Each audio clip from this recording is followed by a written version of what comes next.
Parti des peuples africains Côte d'Ivoire, Parti démocratique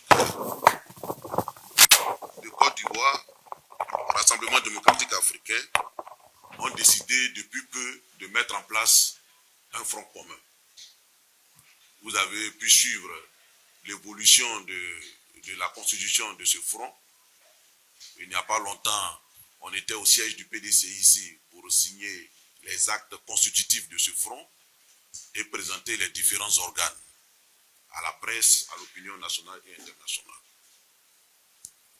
Ce front, comme vous le savez, a été mis en place parce que nos deux partis ont pris conscience des défis majeurs que traverse la Côte d'Ivoire sur le plan démocratique, institutionnel et électoral.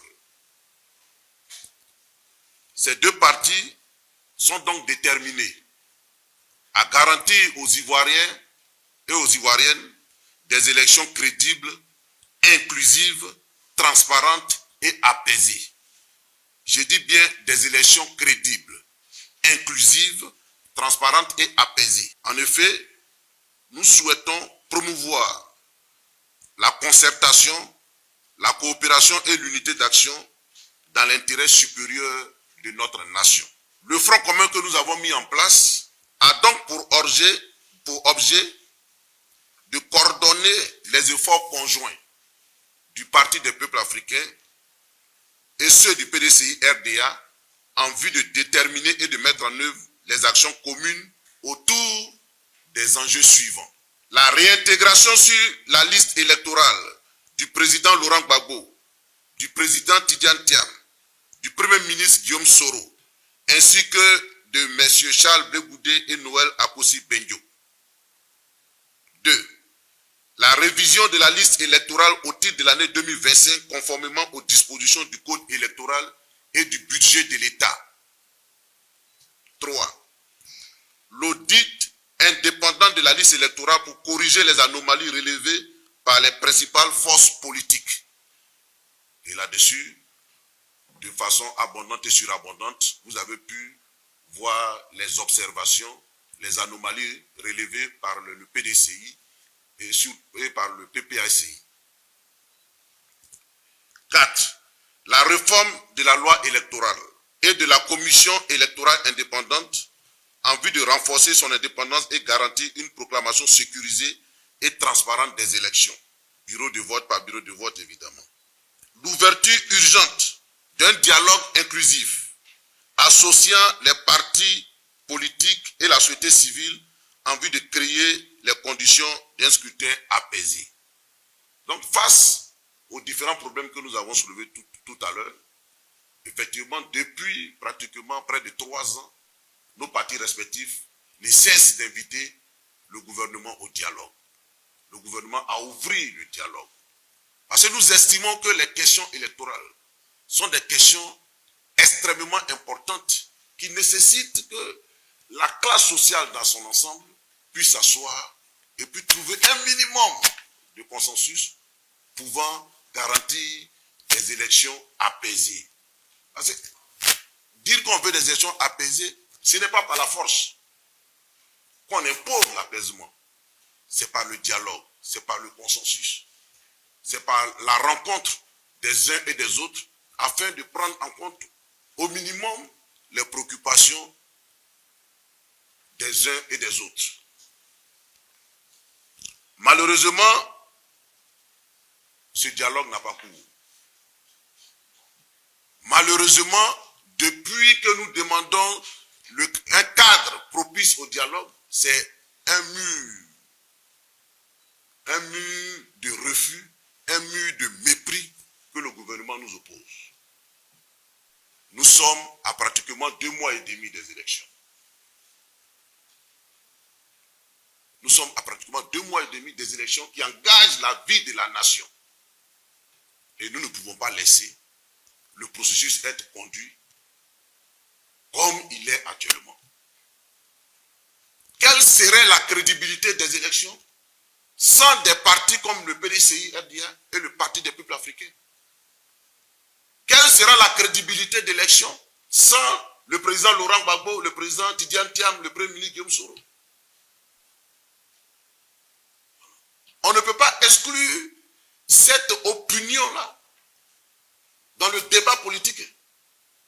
On ne peut pas marginaliser le PDCI, marginaliser le PPACI et croire que ces élections-là seront des élections apaisées, seront des élections démocratiques, seront des élections transparentes. Et donc nous, dans un souci de créer les conditions pour le dialogue, créer les conditions pour des élections apaisées, créer des élections pour des élections consensuelles, où pour une fois en Côte d'Ivoire ici, il y aura une passation calme, apaisée, pacifique du pouvoir entre un président sortant et un président entrant. Nous avons décidé de nous donner les moyens de créer les conditions de ces élections apaisées. C'est pourquoi le Front commun, le PDCI, RDA et le Parti des peuples africains, le Front commun, dis-je, a décidé d'organiser une grande marche nationale le samedi 2 août, dès 8 heures. Et cette marche nationale a pour thème les élections inclusives. Donc, la marche nationale a pour thème et donc pour objet les élections inclusives. Cette marche partira de Ibis Makori à la place de la République. Donc nous prendrons le départ à Ibis sur le VGE, je crois qu'on l'a rebaptisé, de la place de Ibis à la place de la République au plateau.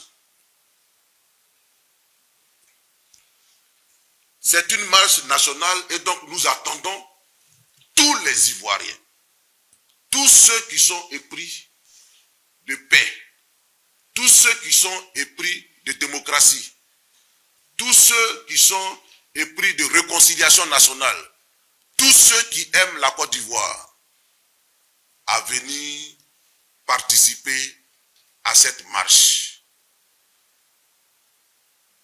Tous les démocrates ivoiriens donc sont invités dès ce 2 août à partir de 7 heures au rassemblement à la place Ibis. Cette marche, évidemment, comme je l'ai dit, a aussi pour objet de faire en sorte que l'état de droit soit respecté, que la constitution ivoirienne soit respectée. Et c'est pourquoi l'un des points aussi importants de cette marche, c'est notre refus que nous avons toujours assumé du 4e mandat du président Alassane Ouattara. Parce que faire un 4e mandat, c'est piétiner, c'est déchirer notre loi fondamentale qui est le creuset de l'unité nationale et de notre volonté de vivre ensemble. Donc, mesdames et messieurs les journalistes,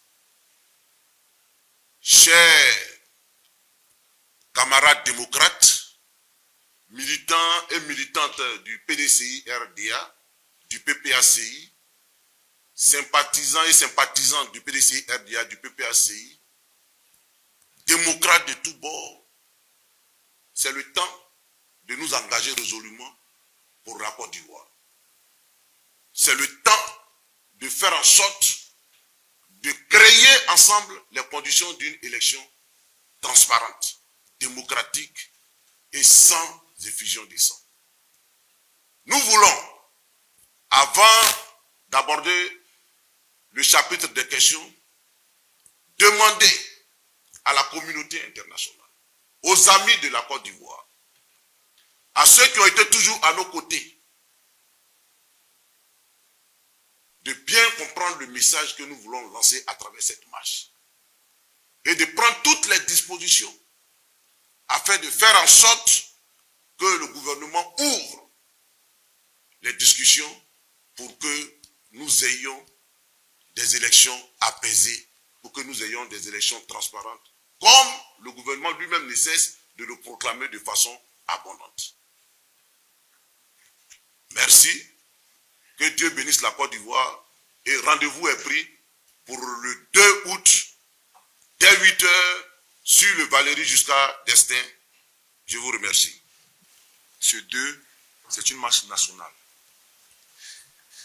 Tout ce qui a été dit ici a toujours été dit. Et il est important que tous les Ivoiriens puissent montrer qu'ils sont dans la droite ligne de tout ce qui a été dit.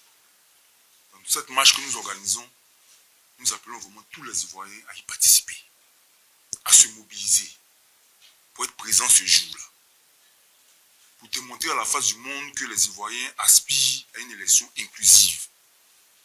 Font en sorte que le président Gbagbo, le président Thiam et le président Soro puissent tous participer à ces élections. Il ne faudrait pas rester chez soi et puis se plaindre. C'est une opportunité que nous leur donnons. Il faudrait que ce jour-là, tout le monde sorte massivement pour faire en sorte que le président de la République puisse comprendre que le dialogue politique est demandé par tous les Ivoiriens. Et ce n'est pas seulement par 2 partis politiques, mais c'est une demande, une aspiration de tous les Ivoiriens.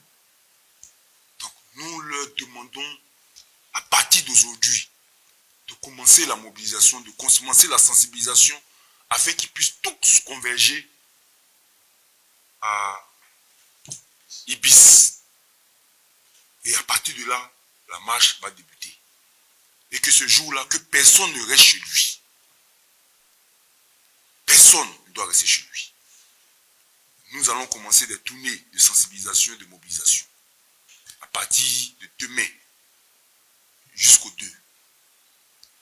Partout où nous allons aller, il faudrait que tous les Ivoiriens viennent nous écouter pour comprendre les enjeux de ce que nous sommes en train de faire.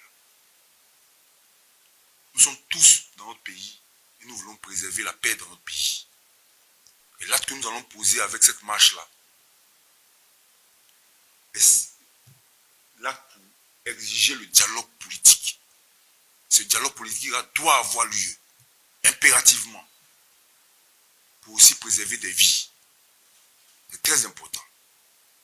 Donc nous vous remercions et nous voulons aussi dire que si aujourd'hui nous sommes montés au créneau, c'est par rapport aussi au parrainage que nous sommes en train de faire. Et nous avons vu l'engouement des Ivoiriens vis-à-vis du PPACI, qui se sont mobilisés pour parrainer le président Laurent Gbagbo. Et qui sont mobilisés aussi pour parrainer le président Tidjane Thiam.